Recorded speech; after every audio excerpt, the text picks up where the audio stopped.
Bismillah. Assalamualaikum warahmatullahi wabarakatuh.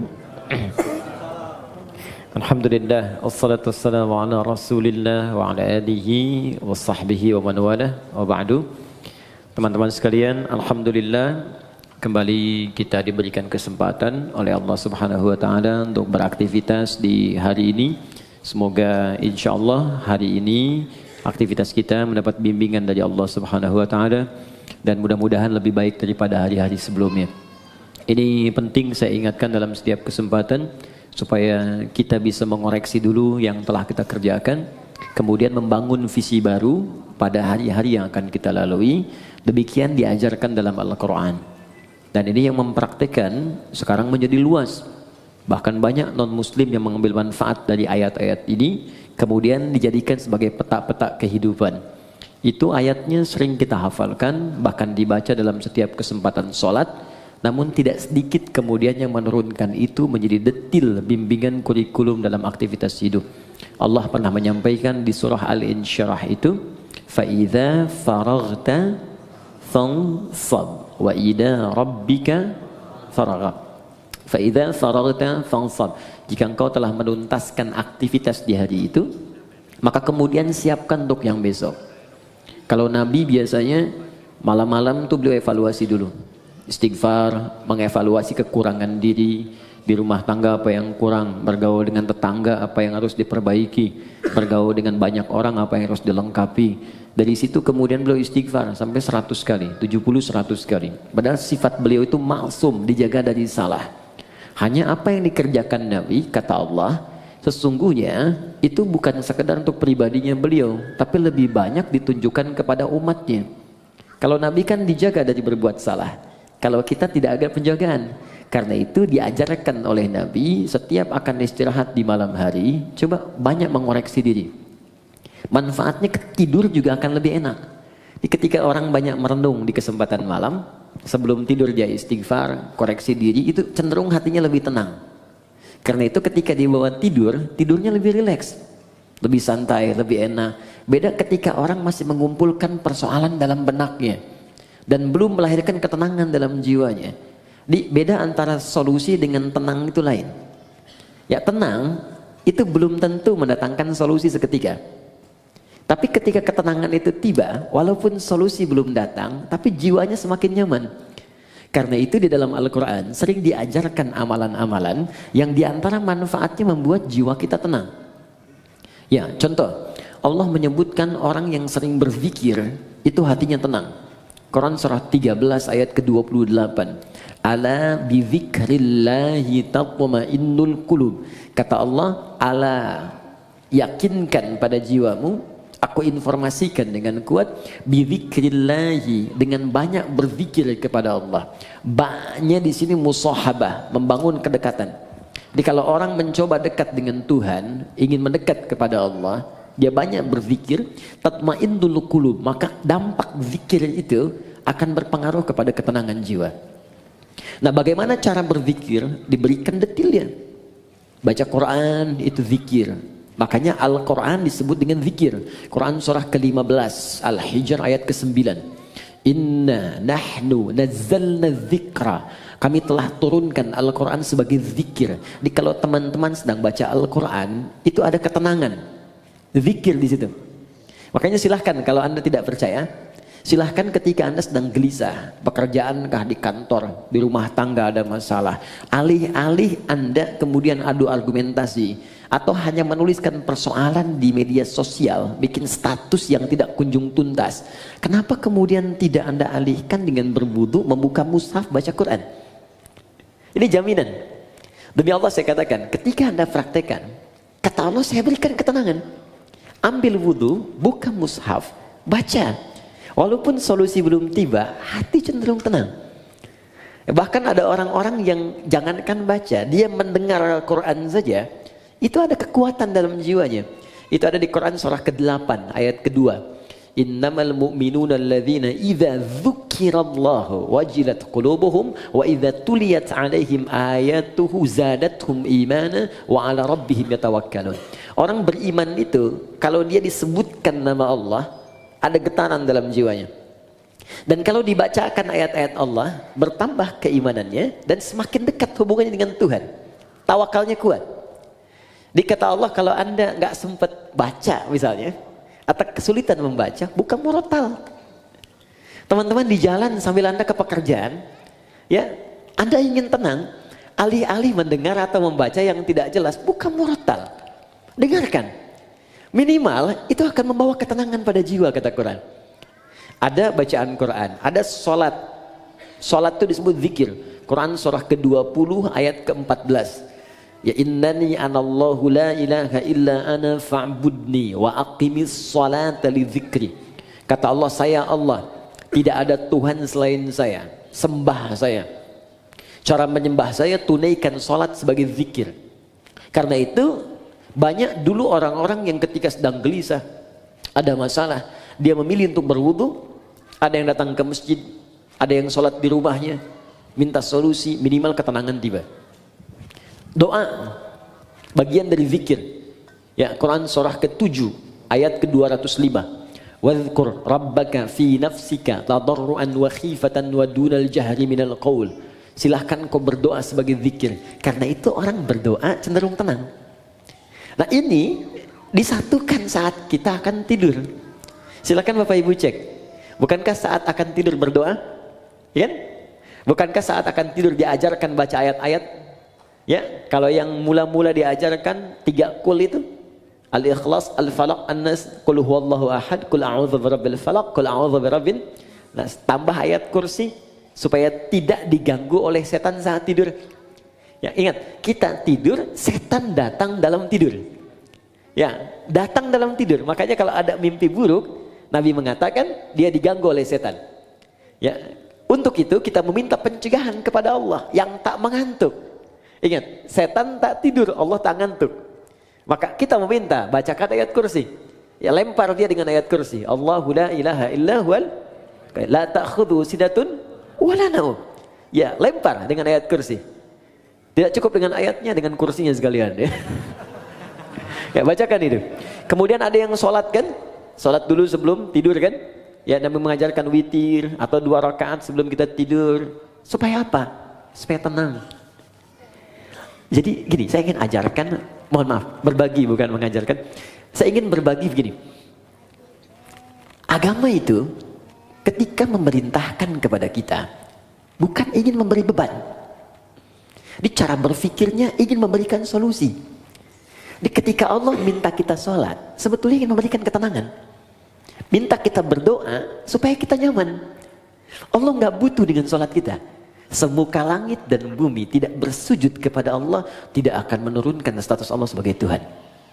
Cuma kita yang butuh. Makanya ketika dipanggil hayya 'alas shalah, Anda bertanya, kenapa sholat? Kata Allah lewat suara azan, hayya 'alal falah. Yang aku berikan lewat sholat bukan beban, tapi kebahagiaan untukmu. Bukankah engkau selalu minta, ya Allah bahagiakan rumah tanggaku, ya Allah sukseskan pekerjaanku. Aku yang punya, datang kamu sujud, minta aku berikan. Karena itu di pertemuan terakhir kemarin kita memohon kepada Allah saat duduk di antara 2 sujud, minta banyak permohonan. Rabbil filli warhamni wajburni warfa'ni warzuqni, dan seterusnya. Minta kasih sayang, minta perlindungan, minta rizki, minta rahmat, minta kesehatan, dan seterusnya. Karena Allah yang punya. Pertanyaannya, kenapa banyak orang meminta dalam sholat, kemudian belum ada yang terkabul, atau 1 dari sekian banyak belum dicapai? Boleh jadi ada yang belum maksimal dalam sholatnya, atau ada dari bacaan dan gerakan sholat itu yang belum dipahami dengan baik, sehingga maknanya tidak teresap ke dalam jiwa.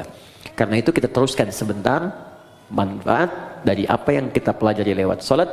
Kita masuk ke pertemuan sekarang, sujud bagian kedua. Saya akan ambil 10-15 menit saja, selebihnya kita akan diskusi dari pertemuan yang telah kita lalui. Saya kira ada beberapa kesempatan yang belum kita untuk berdiskusi, dan saya mohon izin mungkin akan berhenti lebih awal, ya mungkin setengah 12 atau mungkin 15 menit sebelum zuhur. Saya bisa pamit lebih dulu karena ada hal yang harus saya kerjakan kemudian. Jadi kita maksimalkan pertemuan ini untuk membahas 10-15 menit bagian sujud yang kedua. Setelah itu kita coba buka diskusi. Anda yang ingin ditanyakan atau sempat terlewatkan dari awal wudu sampai dengan ke bagian sujud itu, pertanyakan kemudian, karena setelah itu kita akan masuk bab bagian ketiga terakhir. Tiga terakhir kita akan bahas tahiyat. Ya, jadi cara tahiyat baik tahiyat pertama ataupun terakhir plus bacaannya. Kemudian yang kedua adalah doa khusus sebelum salam, karena ini menjadi bagian terakhir dari 4 keadaan yang doanya seketika akan dikabulkan oleh Allah kalau benar caranya. Ada saat berdiri, kedua saat ruku, ketiga saat sujud, dan keempat sesaat sebelum salam. Untuk yang ini saya akan berikan perhatian lebih karena jarang banyak orang fokus di sini saking ingin cepatnya selesai sholat. Jadi baru tahiyat udah pengen salam gitu kan. Makanya Allah taruh tuh di bagian terakhir sebelum salam, ada peluang saat kita membacakan doa itu seketika kalau benar doanya bisa dikabulkan. Kalau dalam posisi itu Anda diminta dan dimohon untuk memberikan sesuatu atau meminta sesuatu, kira-kira apa yang harus kita mintakan? Kan dulu ada tayangan di TV dalam 1 jam harus menghabiskan uang sekian, bingung kan mau beli apa aja. Sekarang dalam sekian menit, sekian detik Anda harus meminta, dan kalau diberikan itu akan dikabulkan. Kalau Anda minta kan berpeluang dikabulkan. Anda mau minta apa? Nanti akan diajarkan oleh Nabi beberapa kalimat yang kalau Anda bacakan itu akan diberikan semua yang terbaik dunia, alam kubur, dan akhirat. 3 dimensi kehidupan. Karena nanti ada yang cuma minta dunia saja. Quran surah kedua ayat 200. Wa minan nasi may yaqulu rabbana atina fid dunya. Terus? Bukan, jangan harang. Itu yang ayat 201. Wa minan nasi may yaqulu rabbana atina fid dunya wa ma lahu fil akhirati min khalaq. Ada dari sekian manusia yang orientasi hidupnya cuma minta dunia saja. Yang penting dunia sukses. Dia nggak berpikir akhirat. Akhirat gimana nantilah. Alam kubur nanti aja. Pokoknya dunia saya pengen raih dulu nih. Dia yang paling hebat, popularitas harus paling tinggi, kedudukan paling hebat, harta paling banyak. Itu aja. Gak ada yang lain. Tapi ada yang hebat di ayat 201-nya.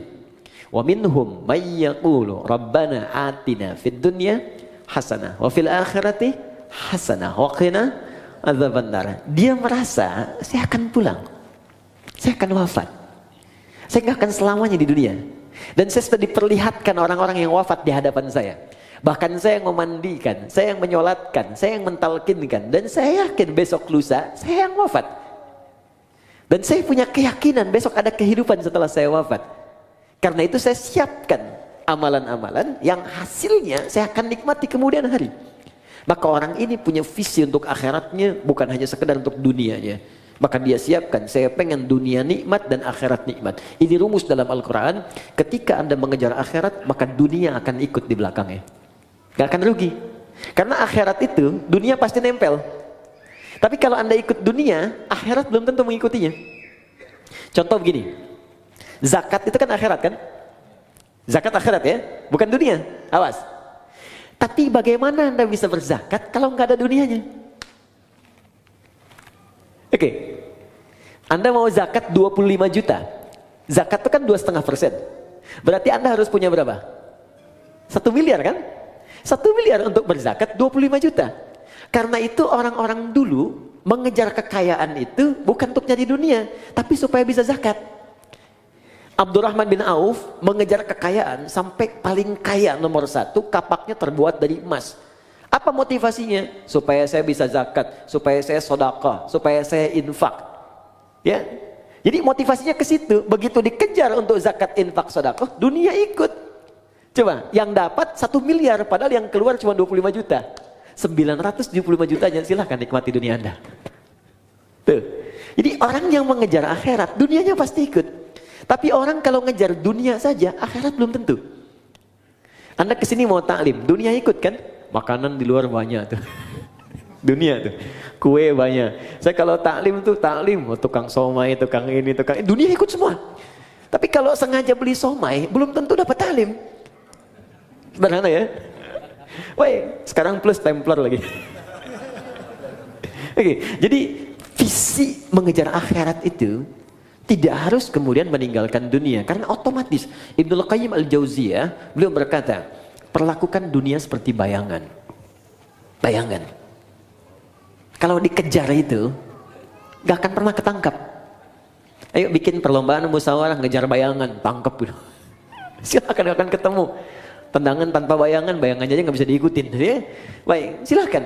Maka kata Ibnu Qayyim al-Jauziyah, cara menangkap bayangan jangan dikejar. Berbalutlah Anda, berjalanlah, maka dia akan mengikuti. Maka dunia seperti bayangan yang ketika Anda tinggalkan bergalit, dia akan mengikuti Anda dalam kehidupan. Jelas sampai sini? Baik, ayatnya nanti bisa kita kumpulkan teman-teman. Sekarang saya sempurnakan dulu, setelah itu kita bisa berdiskusi pada hal-hal yang mungkin ini kita dialogkan insyaallah. Oke. Sujud yang pertama, kita diminta oleh Allah kemudian untuk merendahkan diri kita, menyempurnakan penghambaan kita kepada Allah Subhanahu wa taala. Tidak ada penyembahan yang sempurna, ketaatan yang paling dalam, penghambaan yang paling luar biasa tajam kecuali saat manusia bisa menundukkan kepalanya menyentuh ke dalam lantai yang ia pijak. Jadi ketika seseorang sudah mulai bersujud, itu pertanda dia sudah merendahkan diri yang paling dalam.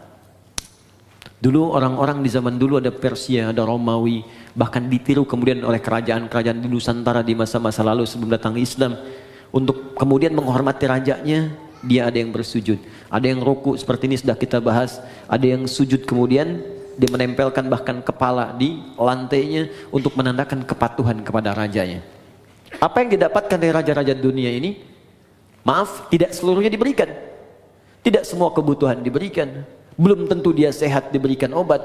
Belum tentu keperluannya diberikan. Belum tentu dia gelisah ditenangkan. Tapi kemudian Allah berfirman, datang padaku, sujud kepadaku, ketika engkau sujud, aku berikan apapun yang kau butuhkan dalam kehidupan. Bahkan turun Quran surah ke-48 ayat 29 yang pernah kita bacakan di pertemuan lalu. Muhammadur Rasulullah walladzina ma'ahu asyidda'u 'alal kuffar ruhama'u bainahum tarahum ruk'an sujjada yabtaghuna fadlan minallahi wa ridwana.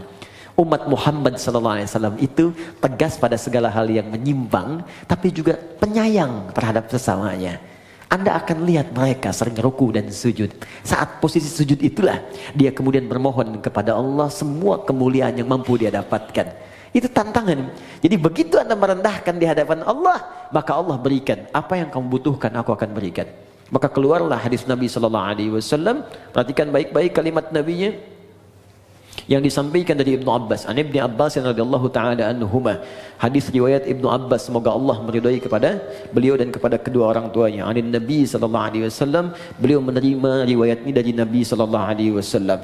Perhatikan kalimatnya, aktsirud du'a. Jika Anda dalam posisi sujud, maka perbanyak permintaan. Doa. Minta, minta, minta, minta, minta. Ada seorang datang kepada Nabi, ya Rasulullah, tolong doakan saya masuk surga. Tolong doakan saya masuk surga. Apa jawab Nabi? Fa'inuni bikasratis sujud. Maka bantu saya dalam doa itu dengan engkau beramal memperbanyak sujud. Bahkan untuk surga pun sujud. Untuk dunia mau minta, silakan. Karena itulah di kesimpulan terakhir, orang yang sujudnya benar, ketika dia sujud menghambakan dirinya, dia katakan subhana rabbiyal a'la, maha suci Allah yang paling tinggi di antara semua yang pernah dapati dalam kehidupan. Wa bihamdi, aku memujinya. Subhanakallahumma bihamdika Allahumma ighfirli, aku minta ampun ya Allah kalau selama ini aku salah dalam penghormatan, salah dalam penghambaan, ampuni saya ya Allah. Maka bangkit dia, didudukkan oleh Allah. Kata Allah, silahkan mau minta apa, aku berikan apapun yang kamu butuhkan. Maka Nabi ajarkanlah duduk di antara dua sujud untuk meminta kepada Allah beberapa permintaan yang kita butuhkan. Rabbi firli, warhamni, wajburni, warfa'ni, warzukni. Dari sekian yang kita bahas di pertemuan yang lalu, ada 7-8 permintaan. Silahkan minta. Makanya minta dengan hati, jangan cuma di lisan. Ketika Anda mengatakan Rabbi firli, ingat punya dosa apa. Awas, jangan hambar. Kalau cuma hambar, cuma di lisan. Kalau cuma minta di lisan, itu sudah banyak yang mengerjakan. Ada orang Arab Baduy dulu begitu. Dan dikoreksi oleh Al-Quran. Buka Quran surah ke-49, ayat ke-14. Oke, Quran surah ke-49, Al-Hujurat. Ya. Ayat ke-14. Ya. Jadi ada orang yang sering berucap di lisannya, tapi tidak diikuti dengan hatinya. Jadi nggak ada kekhusyuan, nggak ada kenikmatan dalam jiwanya, nggak meresap permintaannya. Qalatil a'rabu amanna. Ada orang Arab Badui berkata kami beriman.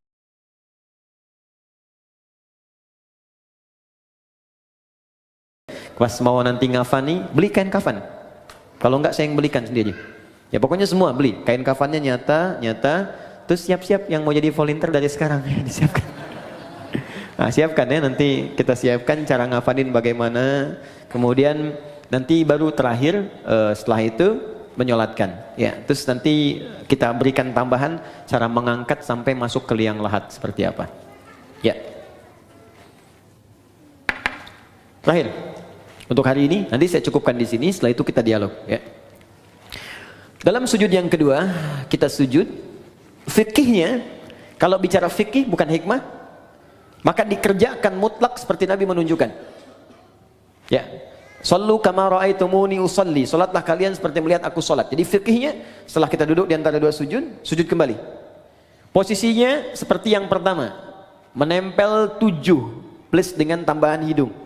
Ya, 1 kening, kemudian 2 telapak tangan, 2 tambah 1 3. Kemudian 2 lutut, 3 tambah 2, 5. Kemudian jemari di 2 kaki, tambah 2, 7. Plus dengan hidung. Ya, kalau kita benar sujudnya, maka otomatis hidung kita pun akan menempel. Ini kalau tempat sujudnya bersih. Seperti di sini, karpet sejadah. Tapi kalau Anda sedang keluar, ya di pantai, naik ke gunung, diduga misalnya kurang bersih, maka tidak mutlak harus menempelkan hidung. Diangkat boleh. Jelas ya? Saya sudah contohkan, jadi tidak perlu kemudian saya contohkan kembali. Dan saya sudah bikin PowerPoint. Jadi pertemuan berikutnya, nanti saya tunjukkan PowerPoint dari awal takbir sampai dengan selesai salam. Baik, sudah ada, nanti saya kirimkan ya, insyaAllah. Kemudian teman-teman fokus. Setelah sujud seperti biasa, tempelkan dulu. Mohon maaf sekali, boleh bantu saya? 1 orang aja. Siapa aja boleh. Mas Andian, mohon izin. Di sini, karena kita ada kamera tersambung, sini aja. Kiblatnya ke sana, sana ke MU. Ya, silakan sujud langsung. Oke. Nah, fokus. Lihat sini teman-teman. Nah, ini sudah bagus. Ini tempelkan dulu.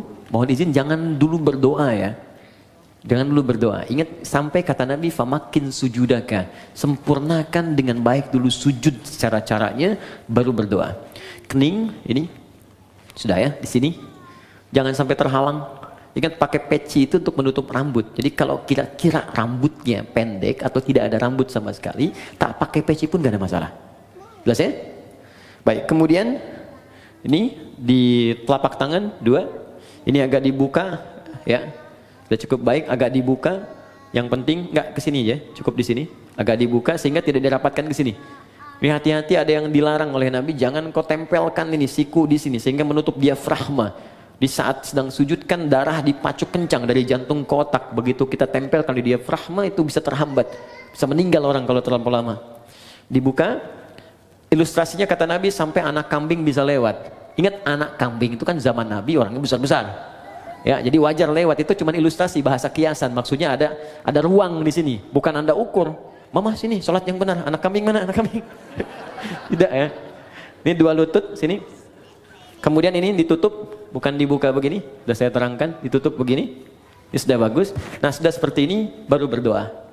Nah, biarkan nikmat dulu, tekan, sampai di kepala ini terasa enak, di kening. Ini masih hidup ya? Ya, alhamdulillah. Jadi tenang dulu, enak setelah merasa, biasanya awal-awal pusing. Awal-awal pusing biasanya, nanti setelah itu enak.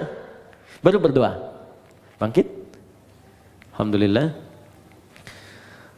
Nah, sudah duduk di antara 2 sujud, kan? Kemudian sujud kembali seperti tadi yang pertama. Baik, ini yang kita lakukan serupa. Jadi fikihnya tidak ada yang berubah. Sujud kedua sama seperti sujud yang pertama, secara fikih. Bacaannya pun tidak berubah. Sama. Ya, subhana rabbiyal a'la atau subhana rabbiyal a'la wa bihamdi atau subhanakallahumma bihamdika Allahumma ighfirli. Silahkan dipilih. Jelas. Tapi ingat pesan saya baik-baik. Itu bacaan tadi, itu hanya pengantar pada doa. Ingat, bacaan formal pengantar doa. Ingat pelajaran kita yang lalu. Setelah itu minta kepada Allah. Apa yang kita mintakan? Ingat baik-baik, sujud pertama kita minta silakan dalam hati, rasakan apa yang kita mohonkan. Bangkit, duduk di antara dua sujud, diajarkan oleh Nabi. Ini permintaan ini yang kamu bacakan. Kemudian kita sujud lagi, bacakan seperti yang pertama, tapi ingat sujud yang kedua mengandung makna syukur. Kalau benar syukurnya, Allah akan berikan lebih dari apa yang kita bacakan dalam duduk di antara dua sujud tadi. Bahkan ada orang yang belum minta, sudah Allah berikan. Seperti Maryam tadi, nggak minta, Allah sampaikan. Seperti Luqman dengan anaknya yang bukan nabi, bukan rasul. Seperti Umar pernah mendapatkannya, seperti Abu Bakar pernah meraihnya, seperti Ali pernah mendapatkannya. Bukan nabi, bukan rasul, tapi mendapatkan kemuliaannya. Paham sampai sini? Nah sekarang ketika sudah sujud, kemudian bangkit, baik tahiyat ataupun bangun kembali, ada satu PR yang harus kita praktekkan dulu. Kata Allah, kamu syukur, saya tambahkan. Bagaimana cara bersyukur dan apa itu syukur? Kita bahas ini kurang lebih 1-5 menit. Setelah itu kita cukupkan, kita buka untuk diskusi. Sepakat? Oke, silakan Mas. Jazakallah khair. Syukur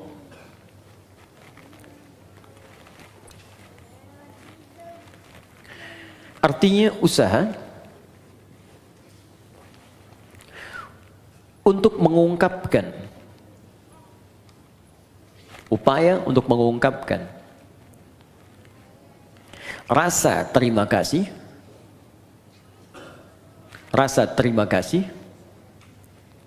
dan kebahagiaan. Upaya untuk mengungkapkan rasa terima kasih dan kebahagiaan atas nikmat yang diperoleh, upaya untuk mengungkapkan rasa terima kasih atau kebahagiaan atas nikmat yang diperoleh. Perhatikan bagian ini rahasianya. Perhatikan bagian ini. Dengan cara menggunakan nikmat itu sesuai dengan ketentuan yang Allah tetapkan. Dengan cara menggunakan nikmat itu sesuai dengan ketentuan yang telah Allah tetapkan. Awas, bagian terakhir ini sangat penting. Ini yang paling penting. Contoh. Yuk, masih ingat teman-teman? Dalam duduk di antara dua sujud apa yang kita ucapkan pertama kali? Rabbil firli, ya Allah ampuni aku. Orang yang sudah diampuni oleh Allah, maka cirinya organ tubuhnya akan dijaga oleh Allah dari perbuatan maksiat. Lalu kita bersyukur, sujud, ya Allah terima kasih, Engkau ampuni dosaku. Maka ketika Anda bangkit lagi, utamanya selesai sholat kita, maka buktikan nikmat yang telah Allah berikan kepada kita itu dengan berusaha menjaga tubuh kita untuk digunakan pada hal yang telah Allah tetapkan. Contoh, kata Allah, mata itu hanya boleh melihat yang ini, yang baik-baik. Yang tak baik palingkan. Turun Quran surah ke-24 ayat 30 untuk laki-laki, 31 untuk perempuan. Qul lil mu'minina yaghuddu min absarihim. Katakan pada pria-pria yang punya iman. Masih ingat tadi di awal? Iman bersanding dengan salat. Alladzina yu'minuna bil ghaib wa yuqimunas shalah. Iman bersanding dengan salat. Katakan pada pria-pria yang punya iman. Katakan pada pria-pria yang telah salat. Ayat 31-nya wa qul lil mu'minat. Katakan pada perempuan-perempuan yang punya iman. Katakan pada perempuan-perempuan yang telah salat. Yaghuddu min absarihim, yaghuddna min absarihinna. Pandangannya, matanya gunakan untuk melihat yang baik saja. Jika yang ditatap itu tak baik, maka palingkan. Disebut dengan ghaddul basar.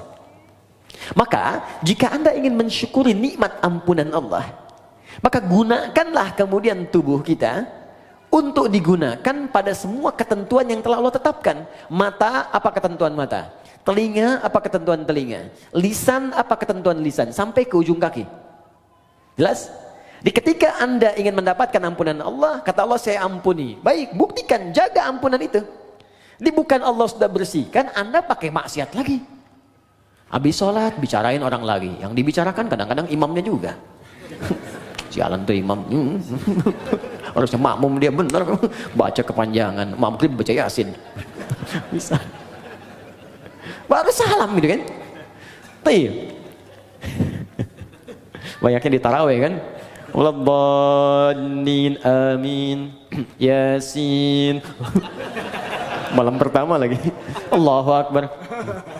Saya pernah tuh, itu baru hari pertama saya jadi santri, begitu masuk pesantren di Garut, imamnya pas angkatan terakhir di kelas paling akhir, kelas 6. Dia baca madnya paling tinggi, paling panjang yang 6 harokat. Bismillahirrahmanirrahim. 6 harokat. Ya, kalau sekarang bingung, jadikan detik. Kalau kami mengajarkan pakai detik. 1 detik itu 2 harokat. 2 detik 4 harokat. 3 detik 6 harokat. Di detik itu lebih mudah. Tak, tak, tak. Dia. Alhamdulillahi Rabbil Alamin. Ar-Rahmanir-Rahim. Maliki Yaumiddin. 6 harokat panjang sampai waladhdallin. Jadi ketika dia baca 6 harokat itu kan lewat tadi 3 menit. Al-Fatihah aja. Udah begitu selesai waladhdallin amin Yasin. Saya hari pertama masuk pesantren, malam pertama tarawih pakai Yasin. Di hati itu begini aja. Tapi Allah Maha Adil. Allahu Akbar. Jadi begitu selesai Yasin, Allahu Akbar. Itu tuh.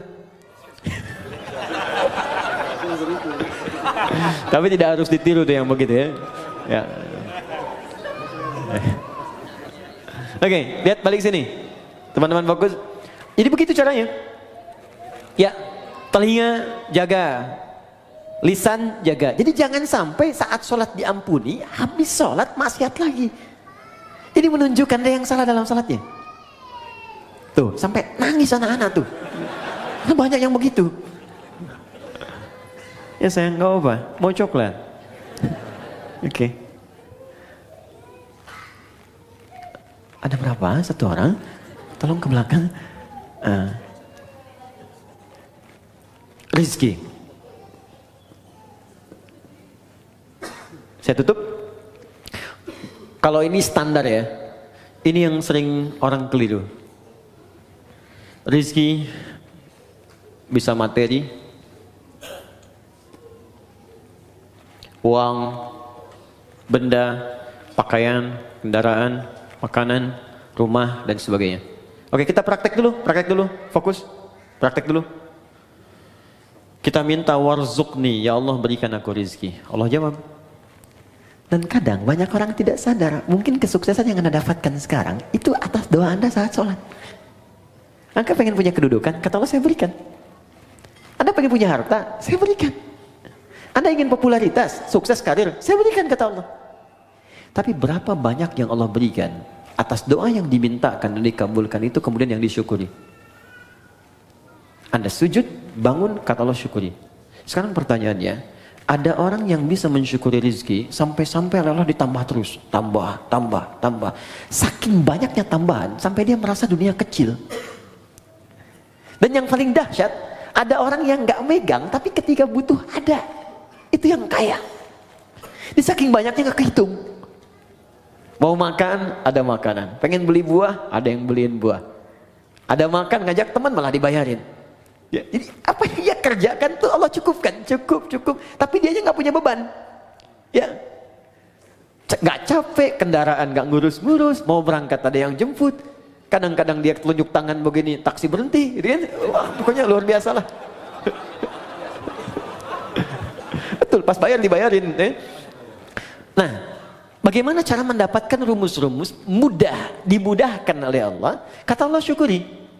Nah, kembali ke konteks tadi di awal, syukur itu menggunakan nikmat yang Allah berikan sesuai ketentuan yang Allah tetapkan.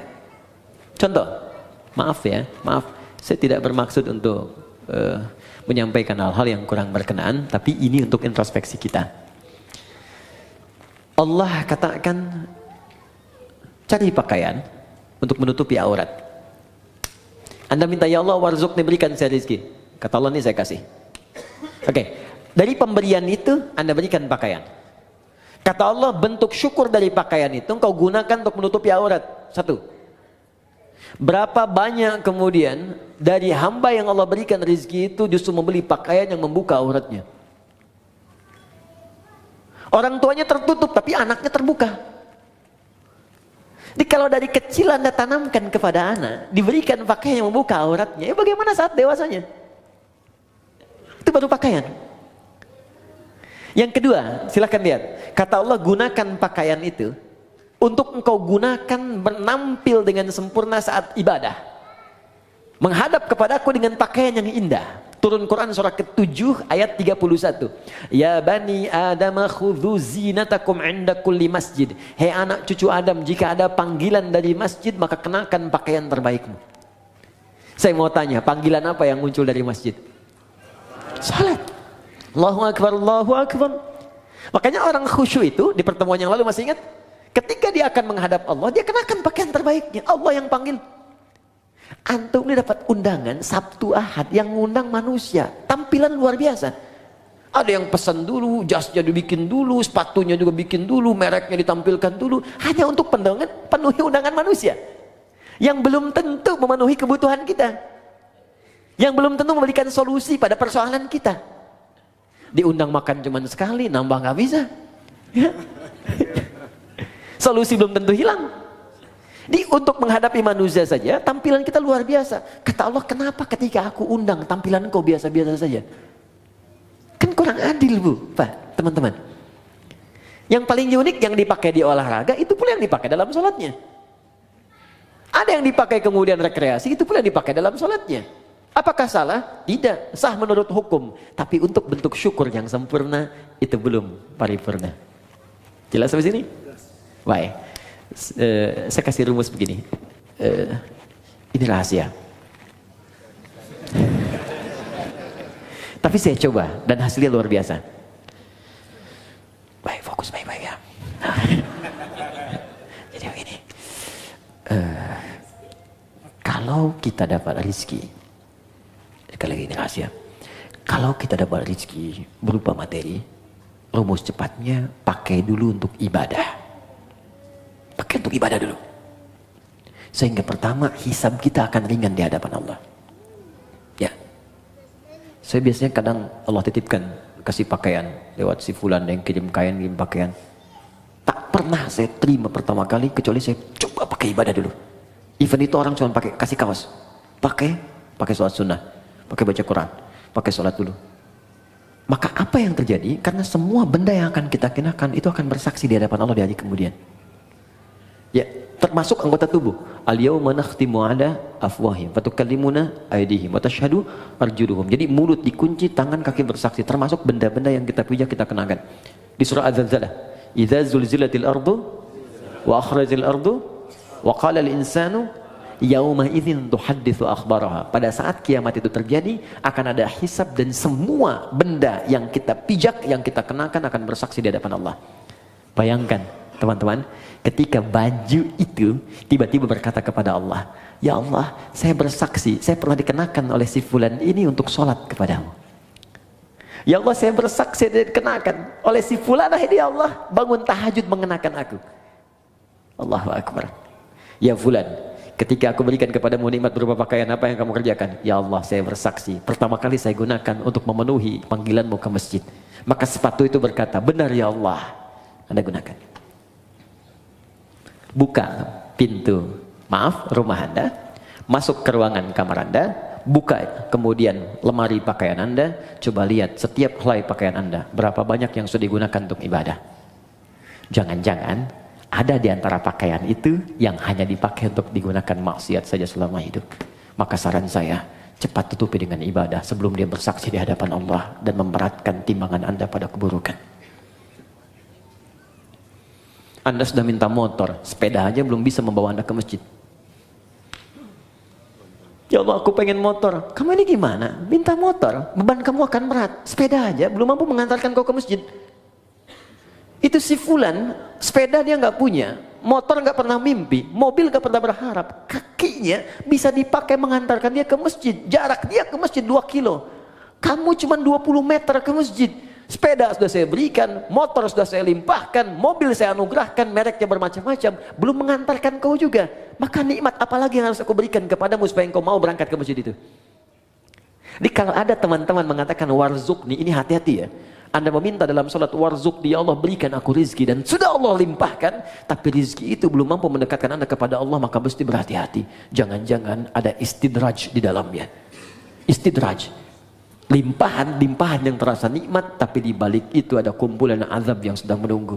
Maka segera bertobat. Coba dicek, punya sepeda pernah dipakai untuk mengantar ke masjid belum? Pernah dipakai ibadah belum? Punya motor pernah dipakai ibadah belum? Punya mobil pernah dipakai ibadah belum? Pakaian berapa banyak pernah digunakan ibadah? Tulisan pena, handphone berapa banyak dipakai maksiat? Bandingkan dengan taatnya. Nah, semakin banyak ditata oleh kita untuk kepada hal-hal yang baik, syukur, maka semakin Allah akan tambahkan kepada kita nikmatnya.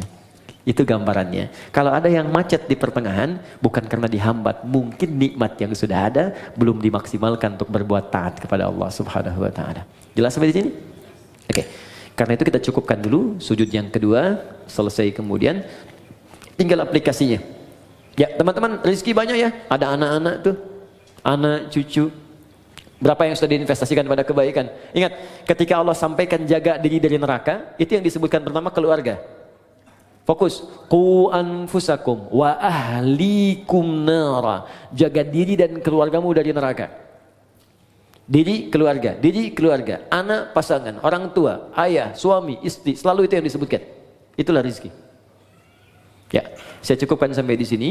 Untuk sementara waktu kita berdialog dulu. Kalau ada yang mau bertanya atau ingin diperjelas dari mulai wudu sampai dengan sujud tadi bagian kedua, silahkan kita diskusikan.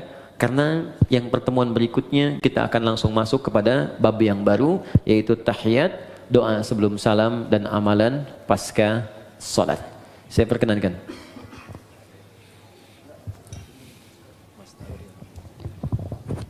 Ya, bismillahirrahmanirrahim, jazakallah khair, Ustadz Adi Hidayat. Baik teman-teman, masih ada waktu kurang lebih sekitar 30-an menit. Kita gunakan semaksimal mungkin untuk tanya jawab. Mungkin yang pertama saya persilakan kepada saudara yang di sini. Ya, yang di sini dulu ya, sebentar ya.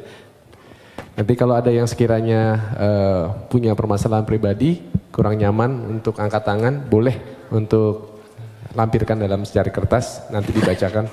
Silakan Ustaz. Assalamualaikum.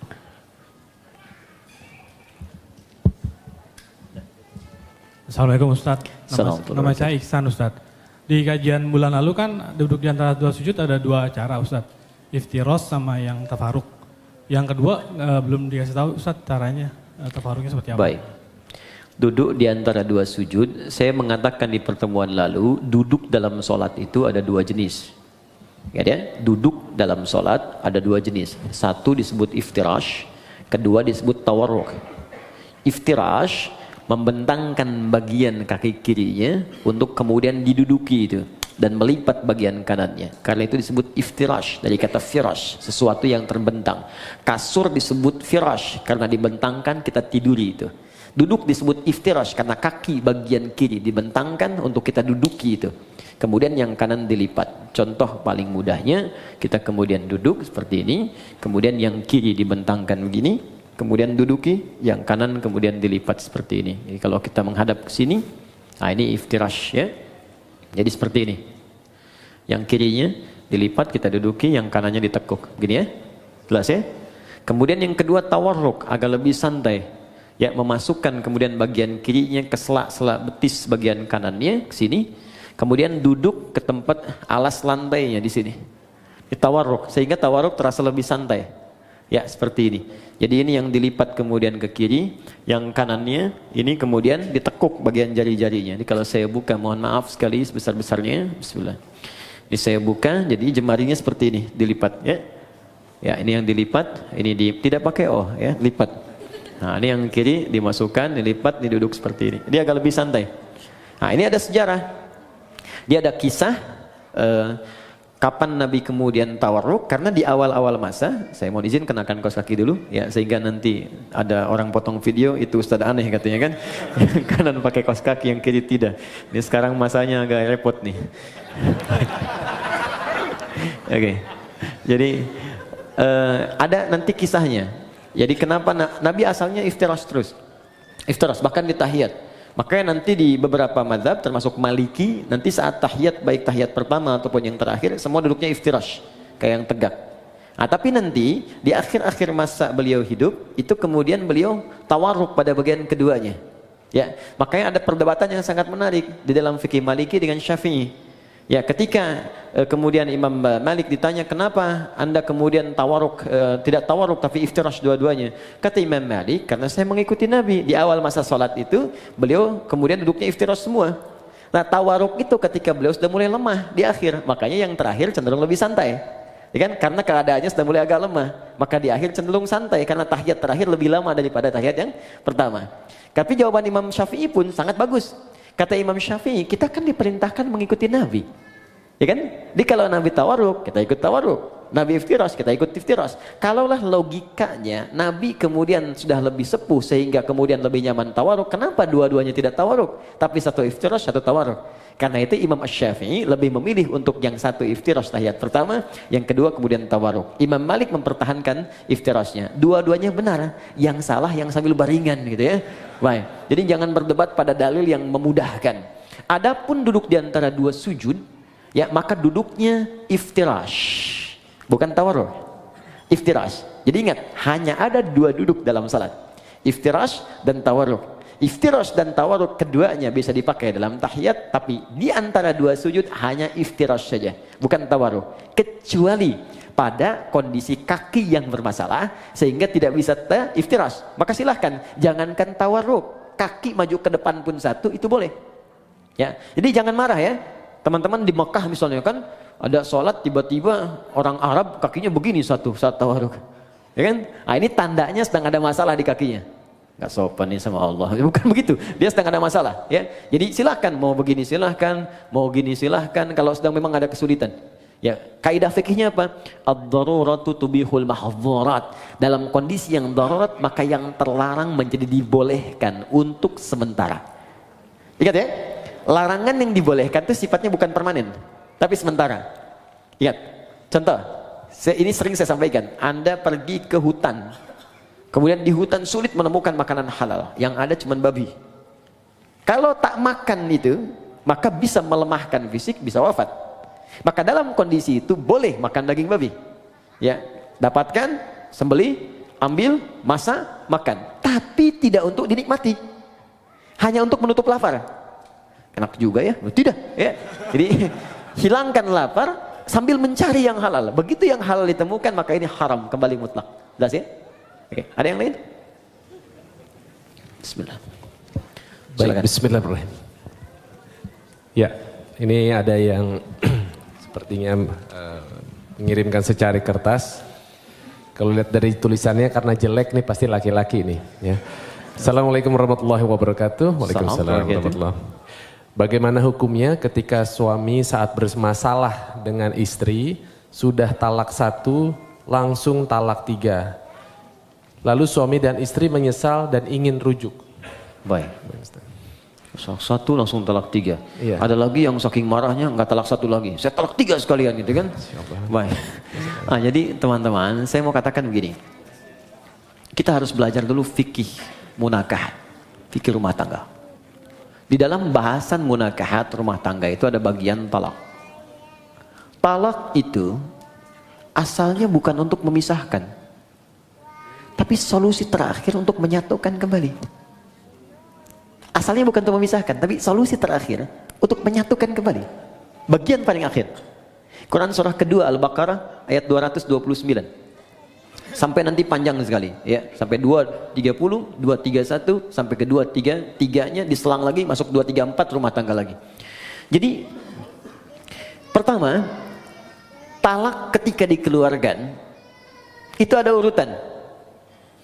Urutan pertama, jika punya persoalan jangan sampai keluar kalimat talak dulu. Kembali dulu ke Quran surah keempat An-Nisa ayat 34 sampai 35. Fokus. Ar-rijalu qawwamuna 'alan nisa, paling kiri sebelah atas. Ar-rijalu qawwamuna 'alan nisa bima faddalallahu ba'dahum 'ala ba'din wa bima anfaqu min amwalihim fas-salihatu qanitatun hafizatun lil ghaibi bima hafizallah wallati takhafuna nushuzahunna. Perhatikan. Laki-laki pemimpin di rumah tangganya bagi istrinya. Hati-hati karena Allah berikan bekal kepadanya untuk memimpin. Di antaranya bekal mencari nafkah, bekal melindungi, bekal menyayangi, ada di situ. Jangan tertukar. Sedangkan istri yang solihah, kata Allah cirinya 2, yang paling pokok. 1, menaati Allah dengan menaati suaminya ketika dia meminta pada yang baik. 2, menjaga nama baik keluarga terlebih suami, khususnya ketika tidak sedang bersamanya. Maka jika terjadi hal, awas hati-hati, yang bisa berpotensi memecah belah kehidupan rumah tangga, menyebabkan perselisihan, maka saya berikan urutan-urutan kepada Allah. Satu, fa'idhuhunna, komunikasikan dengan baik. Di situ diartikan nasihati. Sebetulnya wa'adha itu bukan sekedar memberikan nasihat, tapi cara komunikasi yang baik. Karena nasihat pun kalau disampaikan dengan cara komunikasi yang tidak baik, jadi keterimanya akan beda. Kamu ini akan nggak bisa mengerti. Itu kan sebenarnya mudah sekali. Ya, memang gampang disampaikan, cuma nyakitin gitu. Ya, jadi kalaupun Anda ingin memberikan nasihat, kata Allah, saling menasihati, maka lakukan dengan komunikasi yang baik, yang bagus di situ. Ya, kalau nggak ketemu, wahjuruhunna fil madajia. Coba saling merenung dulu. Pisahkan dulu tempat tidurnya. Merenungkan dulu. Kenapa saya menikah dulu? Apa visi yang dibawa saat akan menikah dulu? Apa harapan-harapan yang dibangun? Kenapa Allah saya pertemukan dengan si fulan? Kenapa dengan si fulan? Renungkan sampai di situ. Belum ketemu juga, maka cari orang ketiga yang bisa menjembatani. Terutama keluarga. Makanya saya sering katakan pada yang belum menikah, kalau cari wali, cari orang yang paling dekat hubungannya, yang paling mengerti kita. Makanya kenapa harus ayah? Karena nanti dari 3 tanggung jawab ayah, itu 2 diberikan pada suami yang telah akad selesai, yang 1 tetap jadi tanggung jawab orang tua, khususnya ayah. Yang 2 itu apa? 1 pemberian nafkah. Di begitu saya terima nikahnya, ya si fulana binti fulan sekian dibayar tunai, itu kewajiban memberi nafkah pindah kepada suaminya. Kedua, pemberian kasih sayang dan perhatian, perawatan. Ya, perawatan yang merawat, kemudian menyayangi. Makanya nanti ada ayat-ayat, jangan sakiti pasanganmu, bapaknya tak pernah melukainya, ibunya tak pernah membentaknya, ayahnya tak pernah memukulnya. Masa kamu yang dipercaya bukan pada laki-laki lain kemudian harus menyakitinya? Turun Quran surah keempat ayat 19. Bahkan kalimat iman dilekatkan di situ. Kalau kamu ada persoalan jangan cepat marah, kata Allah. Boleh jadi di balik masalah itu saya kirimkan hikmah yang besar supaya kamu belajar lebih baik. Kemudian yang ketiga, untuk memberikan perhatian. Perhatian. Nah ini yang ketiga, orang tua masih punya. Makanya nanti ketika ada persoalan di rumah tangga, itu yang jadi wali terlibat memperhatikan. Dan boleh jadikan untuk konsultasi, tanya. Aku ada persoalan, begini masalahnya, boleh tanya. Ya, karena itu bahasa Qur'annya, perhatikan. Fa in khiftum shiqaqa bainihima fab'athu hakaman min ahli wa hakaman min ahliya. Jika Anda khawatir rumah tangga sulit dipertahankan, kemudian berat persoalannya, nggak bisa diselesaikan sendiri, maka cari orang bijak di antara keluarga untuk menengahi. Bicara, ngobrol. Kalau nggak ketemu juga, maka jalan yang paling tinggi terakhirnya adalah talak itu keluar. Ya, tapi talak yang paling menarik, wal mutallaqatu yatarabbasna bi anfusihinna thalathata quru. Kata Allah, perempuan-perempuan yang ditalak itu, juga laki-laki yang menalaknya, setelah talak dikeluarkan itu hendaklah dia menunggu 3 kali masa suci. Ketika saat suci dia ditalak, tunggu 3 kali. Tunggu itu bukan nunggu pisah. Banyak orang salah paham di sini. Bukan nungguin pisah. Kapan 3 kali suci datang? Kapan datang? Bukan. Tapi itu bagian terakhir. Ini di 3 kali ini masih ada nggak rasa cinta? Ada perhatian. Apalagi lihat anak. Ada nggak untuk mengoreksi diri? Jangan-jangan kesalahannya bukan pada pasangan, pada pribadinya. Ada nggak kemampuan untuk melihat itu? Dilihat. Makanya yang pertama ini disebut raj'i. Raj'i itu ruju'. Ruju' itu kembali. Talak ini dijadikan solusi oleh Allah untuk mengembalikan. Mungkin dalam 3 kali masa suci ini masih berpikir untuk bisa kembali. Ini jangan diputuskan selesai, bukan begitu. Makanya 3 kali nih. 1 kali suci, tunggu. 2 kali suci, merenung lagi. Mungkin mau tapi ada syarat. Istri menuliskan syaratnya kepada suami. Kalau mau kembali, begini. Suami juga begini. Dudukan, ngobrol dengan keluarga. Kalau ketemu, kadang-kadang di pertengahan, ada yang sudah kangen lagi. Ada yang ingat lagi. Tiba-tiba malamnya sama-sama lagi. Padahal belum 3 kali suci. Sekali suci udah bareng-bareng lagi. Maka itu nggak perlu akad lagi. Sudah otomatis nyambung lagi. Jadi sekali, 2 kali, kalau 3 kali kemudian tidak keluar itu, ya tidak keluar iswahnya, tidak ada nyambungnya, maka jatuhlah talak 1 di situ. Jelas? Kemudian pengen dikoreksi, pengen balik lagi, ya kemudian nyatu lagi, akad kembali, menyatu di situ. Kalau tidak diakadkan kembali, maka si perempuan berhak menikah dengan orang lain. Jelas ya? Nah kalau kemudian menyatu lagi, ada masalah lagi, talak yang kedua baru jatuh. Jadi nggak ujuk-ujuk 3. 1 selesai, nyambung lagi. Talak lagi, masuk yang kedua. Itu pun masih ada koreksi, sampai 3 kali lagi. Panjang sekali. Nah kalau kemudian pada yang kedua ini sadar, nyambung lagi. Ternyata ada masalah lagi, sampai yang ketiga puncaknya. 3 kali masalah sudah melewati 6 kali suci. Masa nggak selesai-selesai? Maka Allah kasih pelajaran. Kalau keluar yang ketiga ini, pada yang kedua nih. Pada yang kedua, kalau kamu sampai keluar talak yang ketiga lagi, kamu nggak bisa langsung nyatu kembali, kecuali dua-duanya harus menikah dulu dengan yang lain dulu sebelum menyambung kembali, supaya tidak terjadi talak lagi yang ketiga. Tapi kalau memang nggak bisa disatukan, dan memang ada hikmah, mungkin sampai di sini rumah tangganya, mungkin sampai di sini kelengkapannya, sudah. Maka di situ kemudian berlaku talak yang ketiga. Jadi nggak ujuk-ujuk kemudian langsung 3, tidak. Ada tahapan di situ. Yang paling menarik begini. Boleh jadi perpisahan itu hanya muqaddimah untuk mengantarkan pada penyatuan kembali. Saya punya guru falak yang sangat terkenal di Indonesia. Namanya Kiai Haji Yujan Esa. Yujan Esa. Alhamdulillah. Esa itu singkatan Endang Syarif. Kiai Haji Yujan, orang Garut ini. Wah ini Masya Allah, lebih cepat dari kalkulator. Jadi kalau udah ditanyakan, udah sekian. Arah kiblat sini. Kita hitung betul. Google kalah lah pokoknya, Kompas telat. Ya, jadi itu seketika. Haji Yujan itu didapatkan karena dikasih orang. Bahasa Arabnya Yujan. Wajada yajidu Yujan. Dikasih orang, Haji Yujan. Haji saya dikasih sama Allah lewat orang itu. Maka disebutkan Haji Yujan. Hajinya dikasih orang. Saya nggak perlu bangga dengan semua itu karena ini pemberian Allah. Esa Endang Syarif. Maka dikenal dengan kayak Haji Yujan Esa. Baik. Silahkan kalau mau singkat. Nah, kemudian menikah. Sempat pisah. Tahu Anda apa yang terjadi? Sampai kemudian beliau menikah lagi. Istrinya yang pisah ini menikah lagi. Di akhir masa hidupnya, dalam keadaan sepuh, istri yang ini meninggal. Suami yang itu meninggal. Dan menyatu kembali yang tadi. Di masa tuanya. Menyatu kembali. Jadi kita tidak tahu rahasia apa yang Allah tetapkan di kemudian hari. Yang bisa kita jalani adalah apa yang terjadi di rumah tangga, ikuti ketentuan yang ditetapkan oleh Allah. Itu pasti solusi. Kalau punya masalah, duduk bicara, komunikasi yang enak. Terus perannya dilihat, Anda laki-laki, ini perempuan. Kalau perempuan kata Allah, datang kepada laki-laki. Laki-laki itu pemimpin. Masih ingat kata-kata saya? Ciri khas pemimpin itu apa? Ya, ciri khas pemimpin tidak mau dipimpin. Dia hanya menerima masukan, tidak menerima saran. Ya, jadi kalau masuk kepada pemimpin, masuknya harus dengan cara yang tidak langsung. Biasanya kalau tidak tanpa mukadimah, papa sih begini-begini, balik lagi tuh.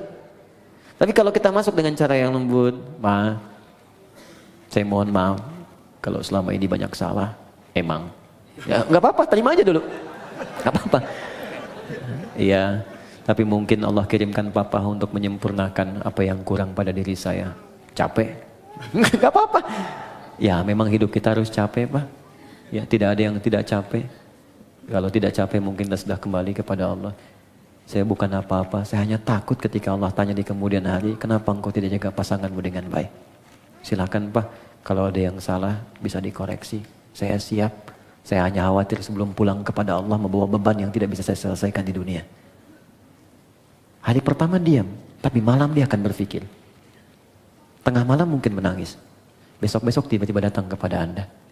Ternyata saya yang punya salah mah. Tuh kan, bener kan saya bilang kemarin. Tapi itu bisa terjadi.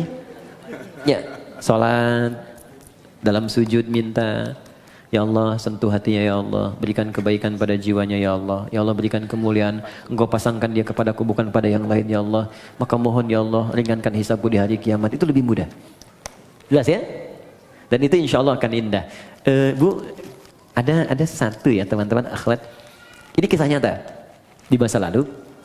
Ini mungkin awet untuk rumah tangga. Jadi setiap suaminya mau tugas di masa lalu, dia selalu berdandan rapi. Rapi dandan. Terus diantar sampai ke depan pintunya. Sampai dilihat bayangannya hilang. Ya, dia cium tangannya, suami cium kemudian keningnya, dia berangkat. Sampai katakan, dan selalu dibisikkan di telinganya. Pak, sayang, kami mendoakanmu, insya Allah sukses pekerjaan. Tolong jangan cari yang haram. Karena kami satu detik pun tidak akan kuat di neraka. Kami sanggup menahan lapar seharian, tapi tak akan sanggup bisa berada di neraka walau sedetik. Dibisikkan di telinganya, jalan. Setiap pulang, dandan lagi yang rapi. Udah dandan, udah rapi, dan menariknya bawa sapu. Sapu. Bukan mau nyapu. Begitu suami datang, cium tangannya, duduk, makanan disiapkan lagi. Masya Allah, kalau bahasa kita, ayah sudah pulang, semoga Allah berikan segala kebaikan, kemuliaan, menghilangkan rasa penat. Aku mohon maaf, hanya ini yang terbaik yang aku bisa berikan. Kalau ada yang kurang-kurang kau marah, kau pukul pun silahkan, aku rela, diberikan sapunya. Dan tidak pernah dalam hidupnya terjadi pertengkaran yang luar biasa. Masya Allah. Bisa seperti itu? Suami mau berangkat, kan? Siapkan, dandan, kirimin SMS, kan? Sayang, insya Allah lancar ya hari ini aktivitas. Yakinkan pada dirimu aku bersamamu dalam suka dan duka. Wah. Dijawab sama suami, kamu kenapa sehat? Oke. Itu terakhir.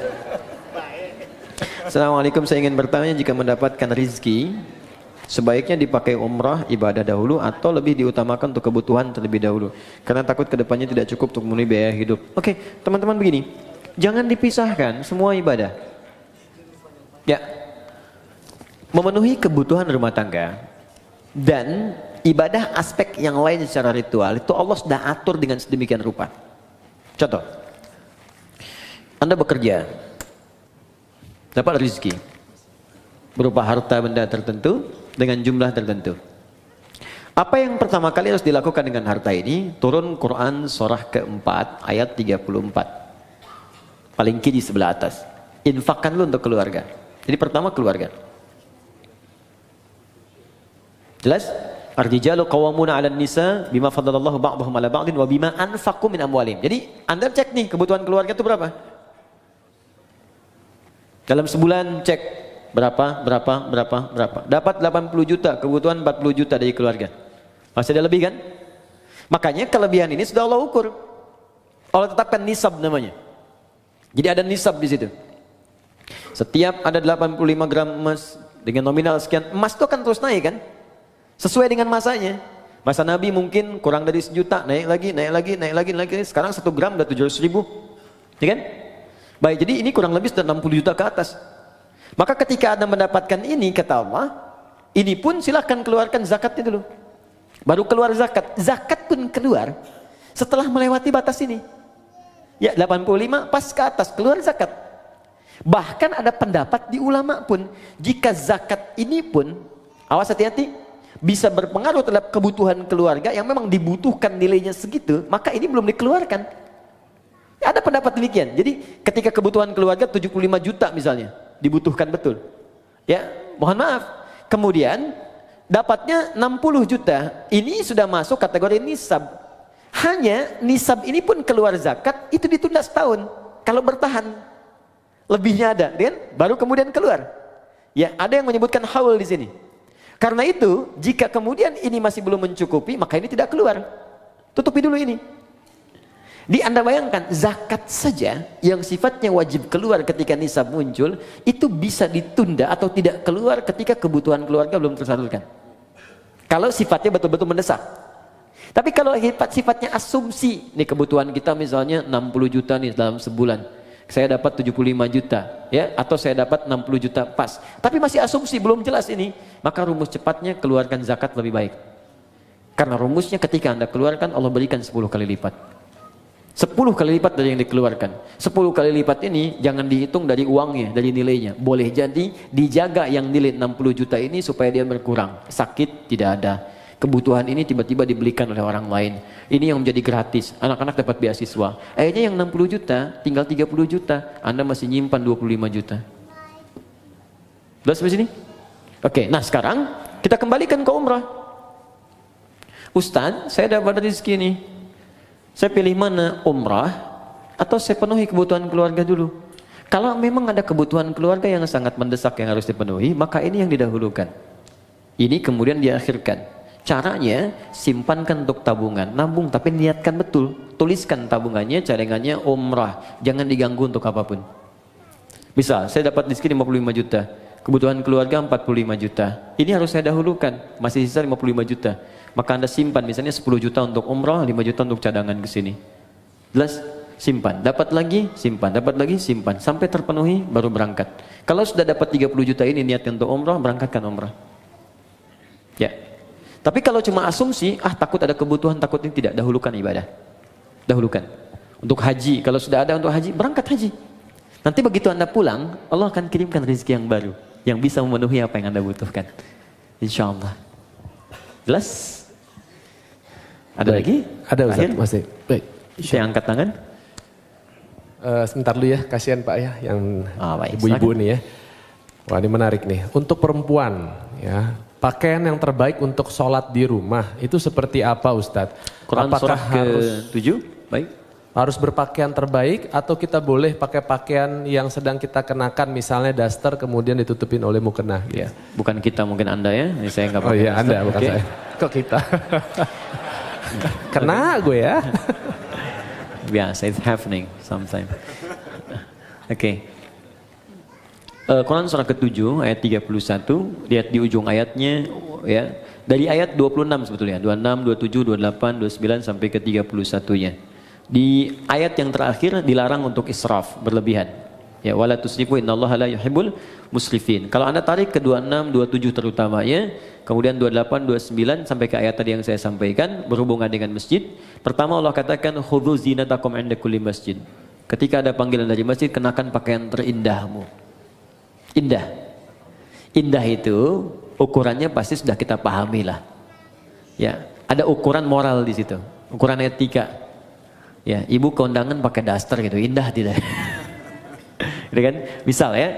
Tapi kalau kita tutup dengan yang lain, tutup ya dan nampak indah, nampak rapi, itu nggak apa-apa, nggak jadi masalah. Yang penting ada penutup dengan baik, rapi, tampil baik. Misal tadi tutup mukena kan, tutup mukena, mukenanya rapi, mukena baik, nggak ada masalah. Silakan saja. Sama aja Anda dengan pakai daster, tutup lagi misalnya pakai abaya, pakai macam-macam, berangkat kemudian ke kondangan dan seterusnya. Sepanjang yang bagian dalamnya tertutupi dengan baik. Ya, jadi tutup tampilan luarnya yang rapi, yang bagus. Tapi ada yang sangat menarik. Walibasut taqwa dzalika khair. Dan pakaian ketakwaan itu esensi yang paling bagus. Itu yang terbaik. Apa itu takwa? Takwa itu satu, bebas maksiat. Ya, bebas maksiat, sehingga diartikan meninggalkan semua yang dilarang. Jangan sampai Anda sholat membawa pakaian haram. Hasil menipu, hasil korupsi, hasil riba. Makanya ada hadis yang sangat panjang di hadis Muslim, ketika seorang meminta, memohon kepada Allah dan terdengar oleh Nabi. Ya. Thumma dzakara rajula yutilu safara ash'atha aghbara. Kemudian Nabi mengisahkan seorang lelaki yang menempuh perjalanan panjang. Doa orang yang sedang safar cepat dikabulkan. Yamuddu yadayhi ila sama, mengangkat tangannya ke langit.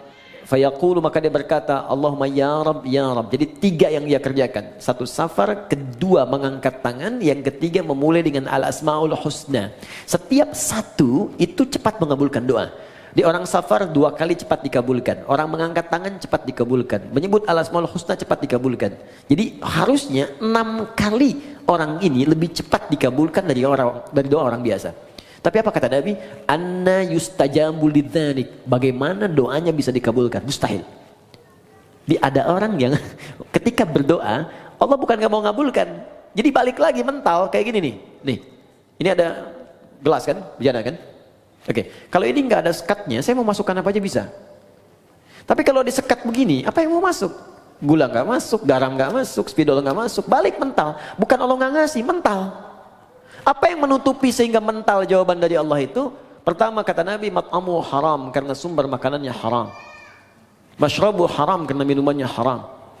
Malbasu haram karena pakaiannya haram. Wa ghudhiya biharamin, dan perangkat hidupnya haram. Anna yustajabu lidzalik, bagaimana itu bisa dijawab doanya?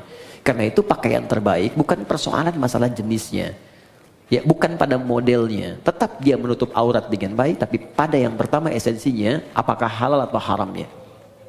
Jadi indah itu bisa relatif. Indah relatif walaupun jelek itu mutlak. Ya. Makanya ukurannya jelas itu kan. Baik, cari, tapi pertama jauhkan dari nilai hal-hal yang mengundang maksiat yang haram. Kedua, Takwa itu berarti kedekatan yang sangat dengan Allah. Biasanya kalau teman-teman dekat dengan seseorang dan dapat undangan, bukankah akan mengenakan pakaian yang paling baik? Sekarang Anda ingin dekat dengan Allah, maka ketika ingin dekat dengan Allah, cari yang paling bagus, yang paling baik. Maka semakin tinggi kedekatan itu, semakin ada rasa dalam hati. Pasti Anda akan memilih yang paling bagus. Pasti itu, karena ada rasa dalam jiwa. Terus sudah otomatis.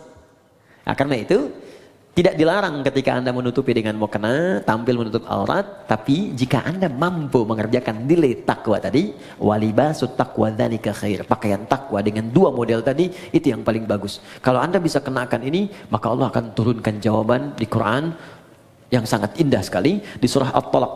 Ya, surah At-Talaq ayat kedua sampai ketiga, di akhir ayat kedua, di awal ayat ketiga.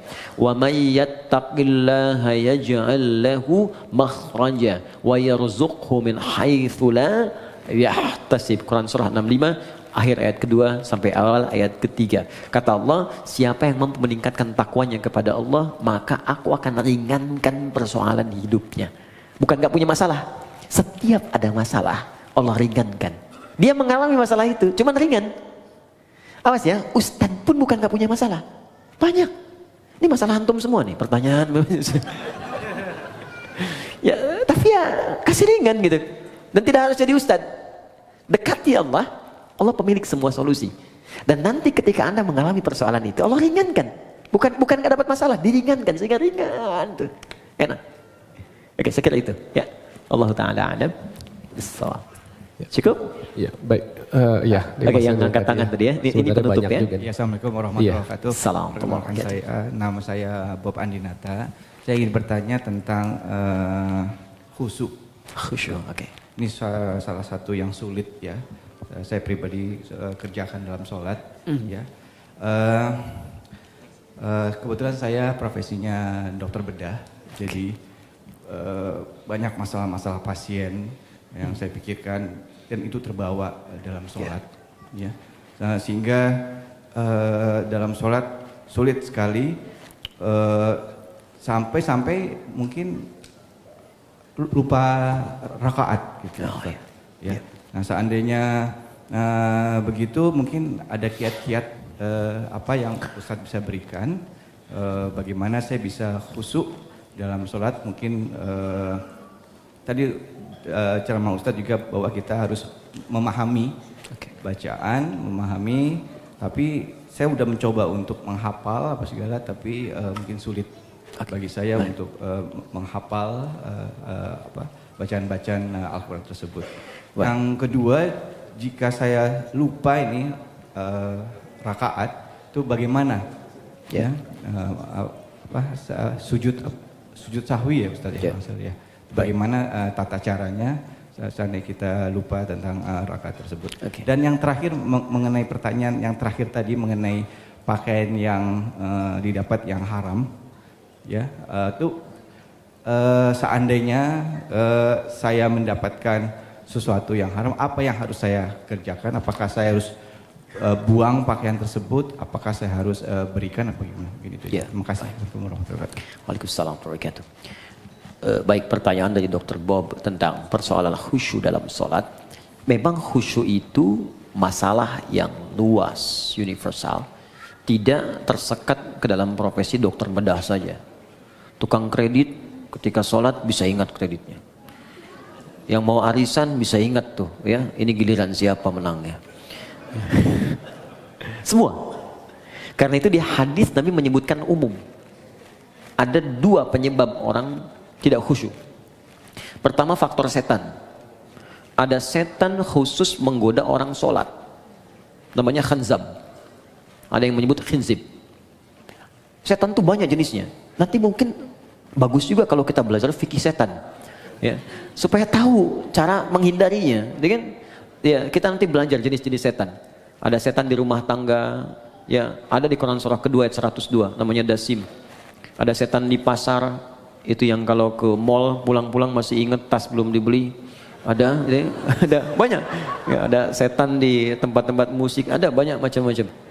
Ya, nah ini kembali ke setan yang goda orang sholat. Nanti saya sampai ke jawabannya. Jadi Nabi mengatakan dalam salah satu hadisnya, Bima ma'na idza kabbara, kalau seorang sudah mulai takbir, kemudian faqala syaitanu, maka setan sudah mulai berbisik di benaknya, udzkur kada, ingat ini, ingat itu. Itu ke semua. Kalau kita belum takbir, itu biasa Pak. Gak akan ingat tentang bedah, tentang pasien, tentang macam-macam. Tapi ketika Anda mulai takbir, Allahu Akbar, mulai ingat. Gunting tadi letaknya di mana? Ini ada yang belum dibedah, ini ada yang muncul semua. Berarti normal. Normal. Karena setannya betul menggoda. Ya, datang tuh. Baik. Hatta la yash'urul musalli kam raka'atan yusalli. Sampai-sampai ada orang salat yang tidak ingat berapa rakaat sedang ia kerjakan itu. Berarti benar kan hadis Nabi ya? Dan kita semua umumnya hampir mengalami itu. Maka apa solusinya?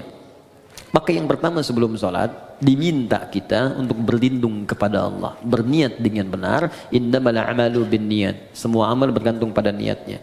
Maka kalau kita khawatir waswas, fasta'iz billah, minta perlindungan kepada Allah dari godaan setan. Boleh ta'awudz, a'udzubillahi minasyaitonir rajim. Ada yang baca An-Nas, ya, qul a'udzu birabbin nas, minta kepada Allah perlindungan. Itu boleh dilakukan. Ini bagian pertama. Dan ulama di sini nggak ada persoalan memohon kepada Allah perlindungan sebelum sholat, karena sholat dibuka dengan takbir secara bacaan, kemudian ditanamkan dengan niat. Yang kedua, ini yang paling penting, Quran surah ke 2 Al-Baqarah ayat 45 sampai 46. Sebelum sholat dibuat persiapan yang matang untuk sholat. Ya, kata Allah di ayat 46-nya, alladzina yadhunnuna annahum mulaqu rabbihim wa annahum ilaihi raji'un. Di ayat 45, khusyuk itu enggak mudah. Wa innaha lakabiratun. Salat itu enggak mudah, illa 'alal khasyin, kecuali bagi orang khusyuk. Siapa orang khusyuk ini? Ternyata khusyuk dimulai sebelum salat. Bukan saat sedang salat.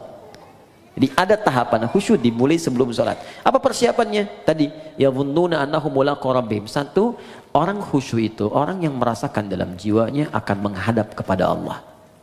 Karena itu ketika akan menghadap kepada Allah, kata Allah, kenakan pakaian yang bagus. Kamu dapat undangan dari orang lain, pakaian bagus. Dapat undangan dari sang pencipta, kenapa pakaian biasa-biasa? Makanya pakaian itu cenderung juga mengondisikan kita untuk bisa nyaman dalam sholat.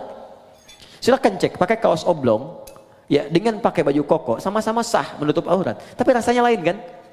Ya kan? Oke, kemudian yang paling menarik, di ujungnya, wa annahum ilaihi raji'un. Tenang sebentar. Kalau Anda mendengar kalimat raji'un, raji'un, raji'un, apa yang terbayang? Inna lillahi wa inna ilaihi raji'un. Nah, dalam sholat itu ketika kan sholat, kalau ingin khusyuk kata Allah, rasakan mungkin ini sholat terakhir yang Anda kerjakan dalam hidup. Mungkin wafat dalam sujud. Apa yang Anda pikirkan membedah orang kalau Anda wafat sekarang? Apa yang Anda pikirkan tentang gunting, tentang segalanya, tentang selang, tentang infus? Kalau Anda wafat sekarang, apa yang mau Anda kerjakan kata Allah? Percuma pikirkan semuanya. Maka Nabi sering katakan sebelum sholat, sallu sholatan muwadda'. Sholatlah engkau seakan-akan sholat ini jadi perpisahan dalam hidupmu. Ya, sholat, siapkan. Rasakan, mungkin ini sholat terakhir. Makanya panggilannya kan panggilan adzan. Adzan, an-nida, panggilan. Oke, saya ganti namanya. Andi, ada namanya di sini? Tidak ada. Baik, kalau tidak ada, oh ada. Baik, kalau ada saya ganti dulu. Asep ada? Ada. Ah, pasti nggak ada. Suneo, nggak ada kan? Ah, pasti nggak ada. Suneo dipanggil Allah. Apa artinya? Kita dipanggil tiap hari. Adi dipanggil Allah, Bob dipanggil Allah, Hasan dipanggil Allah, Andi dipanggil Allah. Allahu Akbar, dipanggil kan? Mungkin sholat itu panggilan terakhir dalam hidup kita. Kalau kita sudah merasa itu panggilan terakhir dalam hidup, boleh jadi di situ kita akan mulai merasakan kenikmatan untuk pasrah kepada Allah. Kalau wafat dalam sujud itu. 2. 3. Ada isyarat di Quran surah ke-29 ayat ke-45. Utslu ma uhiya ilaika minal kitab. Sebelum sholat baca dulu, pahami dulu, rasakan dulu semua makna bacaan dan gerakan dalam sholat. Wa aqimis shalah, baru tunaikan sholat dengan sempurna. Jadi ketika kita merasa akan wafat, kita merasakan baca Allahu Akbar, Allah Maha Besar, pikiran menerjemahkan. Hati meresapi, Allah saya mengatakan kau Maha Besar, tapi dalam hidup saya selalu merasa besar dalam hidup. Pekerjaan saya katakan yang paling besar dalam hidup dan seterusnya. Itu perasaan akan terbawa. Sehingga membantu kita bisa lebih fokus dan nyaman dalam sholat. Jelas sampai di sini? untuk bagian yang pertama. Karena itu saya sarankan, jangan capek dulu untuk semua dikerjakan. Sepekan ini saya mau belajar takbir dulu, pahami dulu. Sepekan kemudian saya belajar untuk iftitah. Selanjutnya saya belajar Al-Fatihah, sampai sempurna kita. Bahkan ada ulama yang mengatakan, ingat sholat saja sudah bagian dari khusyuk. Wah ini 5 menit lagi adzan zuhur nih, sudah ingat tuh, itu bagian dari khusyuk. Oke, baik. Kemudian yang selanjutnya saya lompat ke bagian terakhir. Yang haram ketika hadir dalam jiwa kita atau kehidupan kita, bagaimana solusinya? Kalau dari pakaian dan sebagainya, ada sebagian yang ekstrem mengatakan buang, ada yang mengatakan bakar. Tapi kalau ada dari manfaat-manfaat bisa digunakan secara sosial, maka jumhur ulama lebih menyarankan arahkan kepada kepentingan sosial. Misal ada harta haram berupa uang misalnya kan didapatkan, kita tahu ini haram. Walaupun misalnya hukum setempat mengatakan boleh, tapi saya katakan ini haram nih secara agama. Maka Anda ingin bebaskan dari itu, maka kemana kan ini? Maka ulama jumhur mengatakan mayoritas berikan untuk kepentingan sosial, bikin jalan, bikin bangunan, bikin macam-macam yang sifatnya tidak konsumtif, ya bukan dimakan. Jadi jangan berikan pada anak yatim, jangan berikan pada fakir miskin, tidak. Untuk yang sosial sifatnya. Jadi kalau yang tadi misalnya mau diberikan pakaian pada dan kepentingan sosial, jual berikan untuk kepentingan sosial atau dipakai pada hal-hal yang sifatnya secara sosial bisa digunakan, silahkan, tidak ada masalah untuk di situ. Saya kira itu yang bisa saya sampaikan, teman-teman. Tinggal 3 menit ke zuhur, izin menyampaikan beberapa hal. Pertama, saya tidak bosan mengatakan ini, tingkatkan ketakwaan kita kepada Allah, jauhi maksiat, belajar dengan baik. Belajar dengan guru-guru yang bisa meningkatkan iman kita, ya ilmu kita, tidak harus cukupkan kepada saya. Kalau ada yang benar dari saya silahkan terima, amalkan, itu petunjuk dari Allah. Kalau ada yang salah, itu mutlak kesalahan saya. Anda tinggalkan, maafkan saya, dan saya tidak sungkan untuk mengoreksi. Sehingga apa yang Anda dapatkan, kita semua bisa belajar dengan baik. Kemudian yang kedua, insya Allah, Anda boleh catat tanggalnya. Tanggal 18 Rabiul Akhir 1441 Hijrah, bertepatan dengan 15 Desember. Saya ulang ya. 15 Desember. Hari Ahad depan. Ya, depan 2019, tempatnya di Islamic Center di Koja, Jakarta Utara. Kita akan ada momen sangat besar. Ini hanya setahun sekali. Saya undang teman-teman dan alhamdulillah kalau Anda ada waktu, itu ada acara sehari bersama Al-Qur'an. Di situ akan hadir ahli Quran, kita undang se-Indonesia. Khususnya peserta-peserta karantina yang pernah ikut menghafal Quran 30 juz 30 hari. Nanti di situ ada orang yang hafal Quran 15 hari, 22 hari, 24 hari. Dan kami akan ajarkan di situ cara menghafal Quran di tempat tanpa batas 30 hari 30 juz. Biasanya karantina kita ajarkan metode yang bisa digunakan di rumah, ya di tempat-tempat khusus lain. Kita akan ajarkan di situ. Insya Allah akan hadir juga para ulama-ulama dari luar, dubes-dubes dari negara tetangga juga, negara sahabat, ada tokoh-tokoh yang lain, ahli Quran akan datang. Kemudian, ini yang menarik, nanti ada wisuda untuk para penghafal Quran, yang mereka pun akan memakaikan mahkota kepada kedua orang tuanya. Ya, dari anak kecil sampai nanti ada ibu yang hafal Quran 78 hari dari Jambi. Itu takut naik pesawat. Makanya pakai bis ke Lampung. Ternyata di Lampung yang daftar cuma 2 orang. Akhirnya ke Bekasi. Dan suaminya mengatakan kalau belum hafal jangan pulang dulu. Ya, sampai hafal selesai khusus untuk ibu itu nanti yang pakaikan mahkotanya suaminya insya Allah. Nah, dan nanti biasa ketemu dengan ahli-ahli Quran, keluarganya bagaimana. Ada anak kecil saya belum buka sampai sekarang. Saya nggak mau anak itu diekspos terlalu jauh sehingga kehilangan Qurannya. Ini anak bu, ini hebat bimbingan ibunya. Kita sekarang matangkan di Bekasi, dia ikut kelas dengan saya. Itu dia hafal Quran dengan nomornya, posisinya, temanya, ya sampai juga automatically Quran tak gitu, cepat sekali. Nanti saya tampilkan, saya kenalkan waktu tanggal 15 Desember nanti, jamnya dari jam 8 pagi sampai menjelang zuhur setengah 12. Jadi untuk sesi ta'limnya yang saya sampaikan jam 8 sampai sekira jam 9 setengah 10, jam 10-nya masuk nanti sesi untuk ada takrim, wisuda, ada juga nanti ulama-ulama yang lain untuk hadir. Itu kemudian yang terakhir, saya mesti minta maaf karena ada penyesuaian jadwal untuk tahun depan. Sekali lagi saya mohon maaf sebesar-besarnya, tahun depan itu ada penyesuaian sehingga kesibukannya agak bertambah. Mungkin ini adalah pertemuan kita yang terakhir di tahun ini. Jadi saya mohon maaf sebesar-besarnya, kita bertemu lagi tahun depan. Ya. Tahun ini, tahun terakhir. Ya, cuma nanti kita sesuaikan. Ini kan terakhir kan tahun ini, ya kan? Bulan depan kan tahun baru kan? Baik. Jadi nanti insya Allah tahun depan kita dudukan lagi. Mudah-mudahan waktunya kita bisa sesuaikan. Saya kira itu saja teman-teman. Kita doakan guru-guru kita, saudara-saudari kita, dan semoga semuanya mendapatkan hidayah Allah Subhanahu Wa Taala. Kita akhiri dengan doa kifaratul majlis. Saya salat zuhur di sini nanti karena waktunya sudah tiba, dan mohon izin langsung pamit. Subhanakallahumma wa bihamdika asyhadu an la ilaha illa anta astaghfiruka wa atubu ilaik. Allahumma taqabbal minna innaka antas samiul alim wa tub alaina innaka antat tawwabur rahim. Rabbana atina fid dunya hasanah fil akhirati hasanah wa qina adzabannar wa akhiru da'wana alhamdulillahi rabbil alamin. Assalamualaikum warahmatullahi wabarakatuh.